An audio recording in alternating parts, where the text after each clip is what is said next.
Welcome to The Explainer. Today we're going to dig into the surprisingly human and, yeah, kind of contentious story behind a term you hear every single day: artificial intelligence.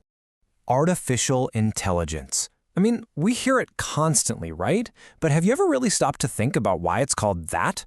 Turns out, that name wasn't some accident. It wasn't just pulled out of a hat. Nope. It was a super strategic, deliberate choice. A choice that pretty much set the course for our entire technological world. So where does this all begin? Well, it's not with some blinking server or a sci-fi robot. It actually starts with a piece of paper. Yep, this was a proposal from back in 1955 for a summer workshop, and it was built on this incredibly bold idea, the belief that every single aspect of intelligence could, one day, be simulated by a machine. And the guy behind this proposal, a computer scientist named John McCarthy, he's the one who came up with the name artificial intelligence just for this workshop. But, and this is the key, to really get why he chose the specific words, we've got to look at the big, powerful idea he was trying to get away from.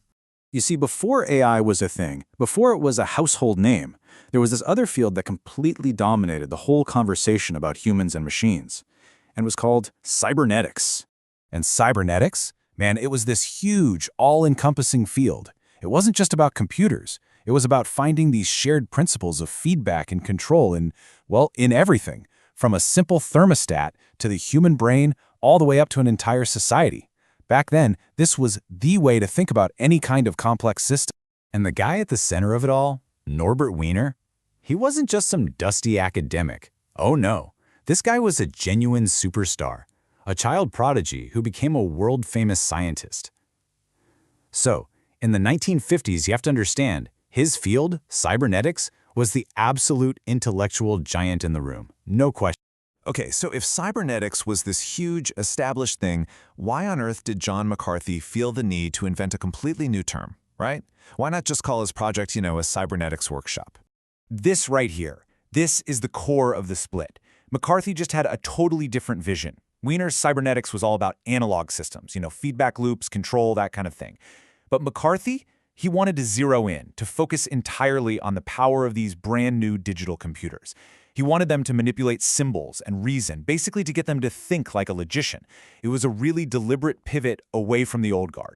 But look, the split wasn't just academic. It was also personal. As you can probably guess from this quote, Norbert Wiener could be, let's just say, famously difficult to work with. So McCarthy didn't just want a new field of study. He wanted a clean break. He needed a whole new brand to get out from under Wiener's huge and apparently super frustrating shadow. All right, so with this new name in his pocket and a super bold vision, McCarthy gets a small group of scientists together for a summer project that would literally change the world. This is the moment artificial intelligence stops being just an idea on paper and starts becoming a reality. And that brings us right here, to the summer of 1956. This event, the Dartmouth Workshop, is basically considered the official starting gun for the entire field of AI. It was the first time all the key players got in the same room and really had a shared identity, all united under this powerful new name. And this workshop, it wasn't just a bunch of guys sitting around talking theory. No way. It had a star attraction, a real, working proof of concept called the logic theorist. This was the first ever working AI program, and it was designed to do something absolutely radical, to mimic the logical problem-solving skills of a human mind. So what's with the number 38? Well, that is how many theorems the logic theorist managed to prove, all by itself, from a famous, really dense mathematical text. Out of 52 theorems it was given, it solved 38 of them. Now you gotta understand, this was a feat that required complex, abstract reasoning, the kind of stuff everyone thought was only possible for humans. I mean, this was a bombshell. The success of the logic theorist was just electrifying. It was real, tangible proof that a machine could do stuff that looked an awful lot like thinking.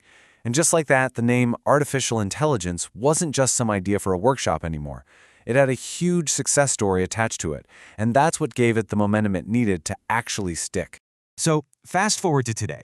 Why does this branding decision from, 70 years ago, why does it matter so much now? Why are we even talking about it? Well, this really breaks it all down. By choosing that specific word, intelligence, McCarthy basically framed the entire goal of the field as mimicking human thought. And that one word, it carries so much philosophical and even emotional weight. It immediately shaped what the public expected, right? Fueling everything from our dreams of helpful assistance to our deepest sci-fi fears. And for decades, it drove what kind of research got funded. For better or worse, it set the bar at a human level. It's just such a powerful reminder of something writers like George Orwell have always warned us about. The words we use, they shape our reality. The name artificial intelligence wasn't just a label, it was an act of creation. It framed our entire technological future around this one powerful idea, the quest to build a machine in our own image. And that really leaves you with a fascinating question, doesn't it? If McCarthy had picked a less loaded name, something boring like computational rationality or complex information processing, how would our world be different today? Would we be having the same conversations about machine consciousness? Would we be so afraid of a robot takeover? It's just a powerful thought that sometimes the most important part of a technology isn't the code at all. It's the story we decide to tell about it.